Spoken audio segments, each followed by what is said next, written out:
Hello guys, मैं Naresh Kumar classes में आपका एक बार फिर से स्वागत करता हूं। गाइस, आज हम लोग क्लास 8 ज्योग्राफी के chapter number 2 land, soil, water, natural vegetation and wild life resources के बारे में पढ़ेंगे।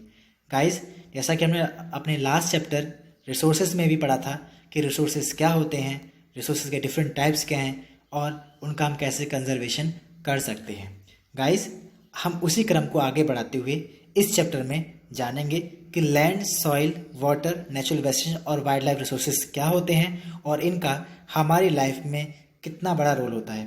गाइस, आप सभी जानते ही हैं रिसोर्सेज का हमारी लाइफ में बहुत ज़्यादा इम्पोर्टेंस है और इसी इम्पोर्टेंस को हमें इन्होंने दो छोटी छोटी स्टोरीज के थ्रू थोड़ा सा समझाने की कोशिश की है और हमें बताया है कि रिसोर्सेज के होने और ना होने पर हमारी लाइफ्स में कितने ज़्यादा डिफरेंसेस देखने को मिल जाते हैं। आइए शुरुआत करते हैं इन स्टोरीज के साथ। In a small village in Tanzania, Africa, Mamba gets up very early in morning to fetch water. She has to walk a long way and returns after a few hours. ये हमसे बता रहे हैं कि Tanzania के एक छोटे से गांव में माम्बा रहती है। यहाँ पर अफ्रीका जो वर्ड यूज़ किया गया है वो अफ्रीका कॉन्टिनेंट के लिए यूज़ किया गया है। अफ्रीका कॉन्टिनेंट में तंजानिया एक देश है और वहाँ पर एक छोटा सा गांव है जहाँ पर माम्बा रहती है, जो कि बहुत जल्दी मॉर्निंग में उठती है पानी लाने के लिए। उसे एक लंबा रास्ता तय करना होता है पानी को लेने जाने के लिए और वहाँ से लेकर आने के लिए, जिसमें उसे कई घंटे लग जाते हैं। She then helps her mother in the house and joins her brothers in taking care of their goats. वो उसके बाद अपनी मदर की हेल्प करती है घर में और अपने भाइयों की भी मदद करती है बकरियों की देखभाल करने में, बकरियों को चारा डालने में। All her family owns is a piece of rocky land around their small hut. उनका जब पूरा परिवार है उसके पास जमीन का एक छोटा सा टुकड़ा है जो कि बहुत ज़्यादा पथरीला है और ये जमीन का टुकड़ा जो है उनकी छोटी सी जो हट है उसके आसपास में ही है। माम्बा's फादर कैन बेयरली ग्रो सम मेज and beans on it after toiling hard. Mamba के जो फादर हैं बहुत ज़्यादा मेहनत कर कर भी थोड़े से मेज और बीन्स का ही प्रोडक्शन कर पाते हैं, उनको ग्रो कर पाते हैं। This is not enough to feed their family for the whole year.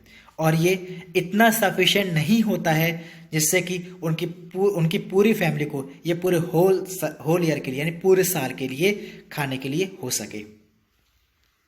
ऐसे ही हमारे पास एक और स्टोरी है पीटर की, जिसमें हमें पीटर के बारे में बताया है। कहते हैं Peter lives in the heart of the sheep rearing region in New Zealand where his family runs a wool processing factory. Peter जो है न्यूजीलैंड के एक ऐसे एरिया में रहता है जो कि शिप रेयरिंग का गढ़ माना जाता है, शिप रेयरिंग का रीजन माना जाता है और वहाँ पर उनकी जो फैमिली है वूल प्रोसेसिंग फैक्ट्री को रन कर रही है, यानी कि उनकी अपनी खुद की वूल प्रोसेसिंग फैक्ट्री है। Every day when he returns from school, हर रोज जब वो स्कूल से वापस आता है, Peter watches his uncle taking care of their sheeps. Peter देखता है कि जो उसके अंकल हैं वो किस तरीके से शिप्स की देखभाल कर रहे हैं। Their sheep's yard is situated on a wide grassy plain with hills in the far distance. उनकी जो शिप्स यार्ड है, ठीक है, वो एक ऐसी जगह पर है जहाँ पर बहुत ज़्यादा घास के मैदान हैं और वो एक हिली एरिया है, ठीक है, और जो कि डिस्टेंस पर है काफ़ी उनके घर से। It is managed in a scientific way using the latest technology. और ये जो इस शिप यार्ड को मैनेज करते हैं इसके लिए उन्होंने साइंटिफिक तरीकों को अपना रखा है जिसमें वो लेटेस्ट टेक्नोलॉजीज को यूज़ कर रहे हैं। Peter's family also grows vegetables through organic farming. Peter की जो फैमिली है वो ऑर्गेनिक फार्मिंग को यूज़ करते हुए वेजिटेबल्स को भी ग्रो करते हैं।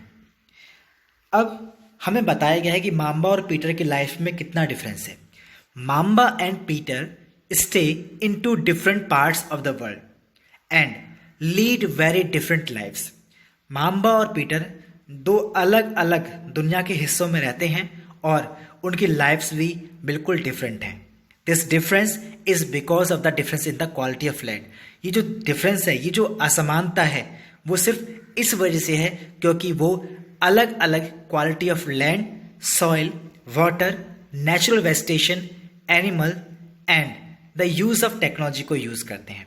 यानी कि इनकी लाइफ में हमने जो डिफरेंस देखा, वो उसके पीछे जो मेन रीजन है वो सिर्फ इतना ही है कि ये जिन जिन कंट्रीज में रहते हैं उन कंट्रीज की quality of land, soil, water, natural vegetation, animals and the usage of technology बिल्कुल डिफरेंट है। इस वजह से इनकी लाइफ्स में भी डिफरेंस हमें देखने को मिल जाते हैं। The availability of such resources is the main reason places differ from each other. जो अवेलेबिलिटी है रिसोर्सेज की, ठीक है, जो कि हर एक रीजन पे हमें अलग अलग देखने को मिलती है, वही मेन पर्पस है इनकी लाइफ्स में डिफरेंस होने का। अब आपको एक इंटरेस्टिंग पॉइंट बताते हैं जो हमें बता रहे हैं। ये कह रहे हैं दुनिया की जो 90% पॉपुलेशन है, दुनिया की जो 90% पॉपुलेशन है वो दुनिया की 30% एरिया पर ही रहती है, लेकिन जो 70% जो लैंड है उस पर बहुत ही कम लोग रहते हैं। जो बाकी जो बचा हुआ 70% का जो एरिया है, लैंड का जो एरिया है, उस पर बहुत ही कम परसेंट यानी कि 10% लोग ही रहते हैं। आइए हम लोग जानते हैं कि जो नेक्स्ट रिसोर्स हमारे पास है वो है लैंड, और वो लैंड का हमारी लाइफ में कितनी इंपॉर्टेंस है। Land is among the most important natural resources. जितने भी नेचुरल रिसोर्सेज हैं उनमें से सबसे इंपॉर्टेंट रिसोर्सेज में से एक है land. It covers only about 30% of the total area of the earth surface and all parts of this small percentage are not habitable. ये मैं बता रहे हैं दुनिया यानी कि हमारे अर्थ पर जितना भी लैंड सरफेस है उसका टोटल 30% ही लैंड सरफेस है और बाकी जो 70% जो सरफेस है उस पर वाटर है। यानी कि अर्थ के टोटल सरफेस में से 30% पर सिर्फ लैंड है और बाकी जो 70% जो एरिया है उस पर वाटर अवेलेबल है, जो कि ओशंस के रूप में हमें देखने को मिलता है। और ये एरिया ऐसा है जिस पर हम रह नहीं सकते। और जो 30% एरिया की भी इन्होंने हमसे बात की है, उस 30% एरिया में से भी काफ़ी एरियाज ऐसे हैं जहाँ पर पीपल्स रहते नहीं हैं, लिव नहीं करते हैं। The uneven distribution of population in different parts of the world is mainly due to varied characteristics of land and climate.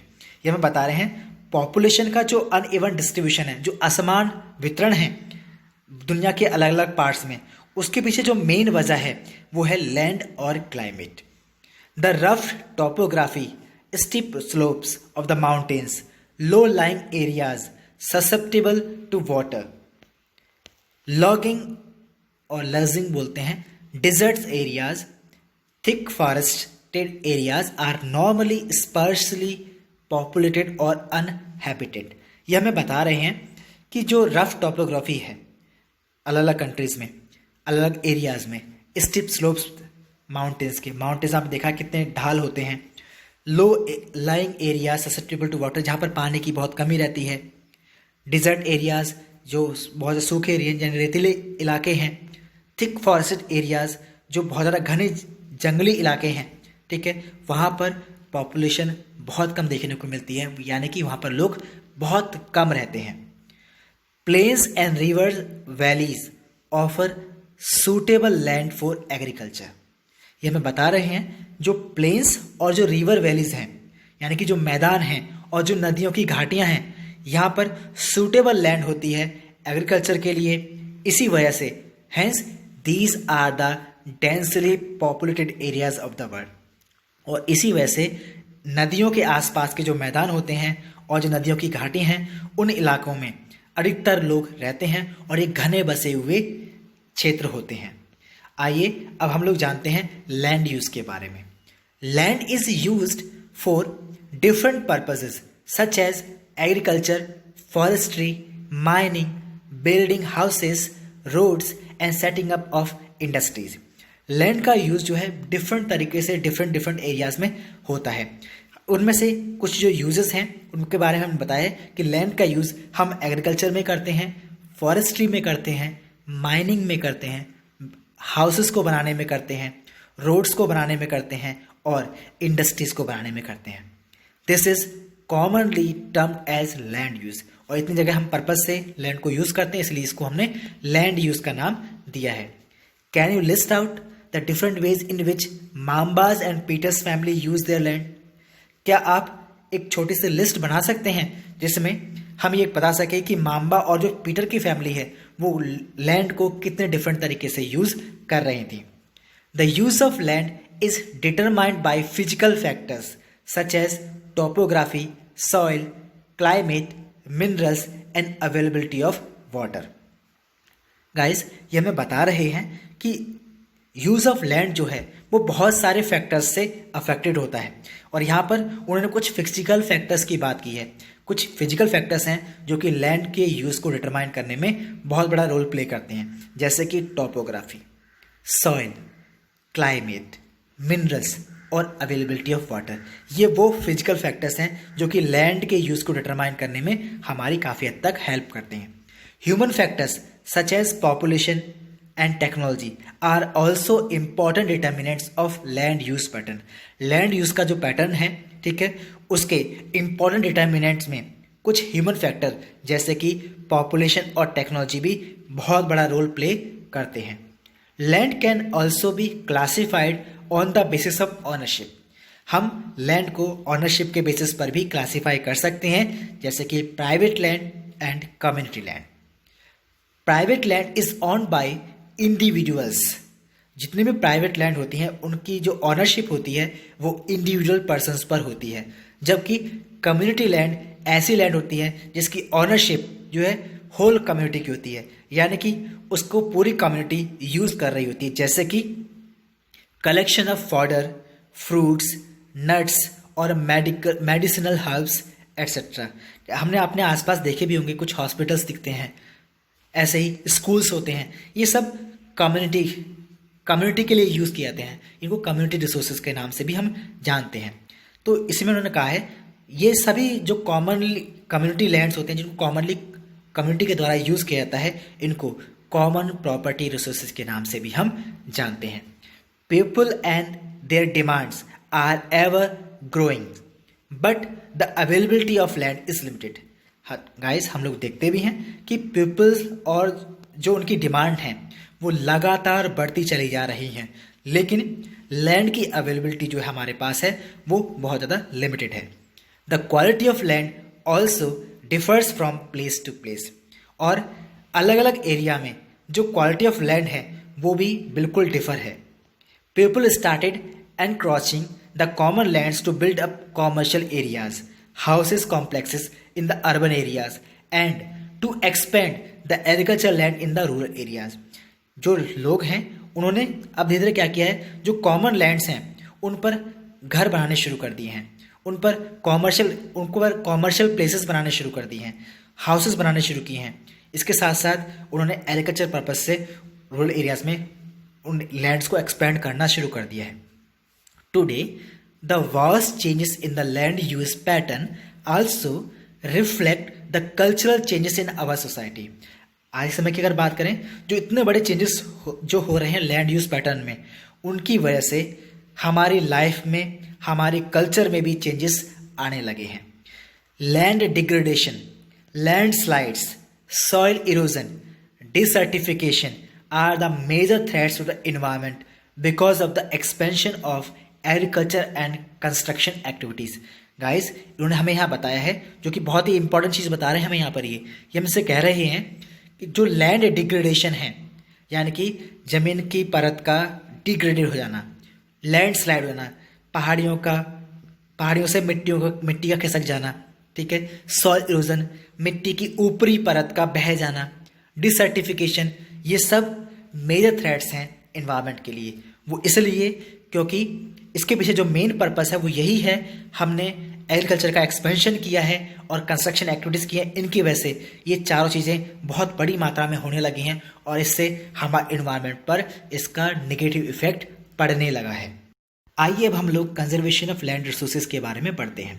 Growing population and their ever growing demand has led to a large scale destruction of forest cover and arable land and has created a fear of losing this natural resource. Population का बहुत तेजी से बढ़ना और उनकी demand का बढ़ना, इनकी वजह से लार्ज स्केल डिस्ट्रक्शन हुआ है फॉरेस्ट कवर का और अरेबल लैंड का, जिसकी वजह से हमारे सामने अब बहुत बड़ी खतरे की घंटी बजने लगी है इन नेचुरल रिसोर्सेज के खत्म होने की। Therefore, the present rate of degradation of land must be checked, और इसी वजह से जो रेट ऑफ डिग्रेडेशन है लैंड का, हमें उसको चेक करने की आवश्यकता है। Afforestation, land recombination, regulated use of chemical pesticides and fertilizers, and checks on overgrazings are some of the common methods used to conserve land resources. हमसे क्वेश्चन पूछ भी सकते हैं कि हम लैंड रिसोर्सेज को कैसे कंजर्व कर सकते हैं, तो उसके छोटा सा आंसर हमें यहाँ पर दिया है। उन्होंने हमसे कहा है कि अफॉरेस्टेशन अगर हम करें, लैंड रिकम्बिनेशन करें और रेगुलेटेड यूज़ करें हम केमिकल पेस्टिसाइड्स का और फर्टिलाइजर्स का, इसके साथ साथ अगर हम ओवर ग्रेजिंग्स पर चेक करते रहें तो इससे हम इजीली लैंड रिसोर्सेज को कंजर्व कर सकते हैं। गाइस, आज के लिए सिर्फ इतना ही। हम लोगों ने लैंड और लैंड रिसोर्सेज के यूज़ और वो कैसे कंजर्व करते हैं इसके बारे में पढ़ा। आई थिंक आप लोगों को ये वीडियो पसंद आई होगी।